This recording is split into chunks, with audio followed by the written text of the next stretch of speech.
बे समाव नोंथांमोननि सिगाङाव मोनसे बिग ब्रेकिं निउज होनो आखायाव लादों। नोंथाङा एबा नोंथांनि गथ'आ मेट्रिक आनजादाव फेल जादों नामा? जादोंबा जिंगा सिनांगौ गैया। मेट्रिक आनजादाव फेल जानाय फरायसुला फरायसुलिफोरनि थाखाय गोजोनथाव खौरां। बे समाव सेबाया मोनसे खौरां फोसावदों। जाय फरायसुला फरायसुलिफोरा मोननै आयदा एबा साबजेक्टआव फेल जानाय बिजाथिफोर बिसोरखौ 2 दाननि उनाव कम्पार्टमेन्टेल आनजाद होहोफिनगोन होनना फोसावदों।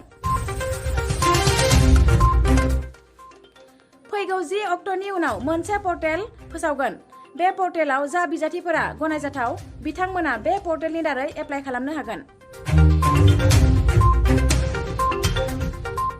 बे समाव नोंथांमोननि सिगाङाव मोनसे बिग ब्रेकिं निउज होनो आखायाव लादों। नोंथाङा एबा नोंथांनि गथ'आ मेट्रिक आनजादाव फेल जादों नामा? जादोंबा जिंगा सिनांगौ गैया। मेट्रिक आनजादाव फेल जानाय फरायसुला फरायसुलिफोरनि थाखाय गोजोनथाव खौरां। बे समाव सेबाया मोनसे खौरां फोसावदों। जाय फरायसुला फरायसुलिफोरा मोननै आयदा एबा साबजेक्टआव फेल जानाय बिजाथिफोर बिसोरखौ 2 दाननि उनाव कम्पार्टमेन्टेल आनजाद होहोफिनगोन होनना फोसावदों।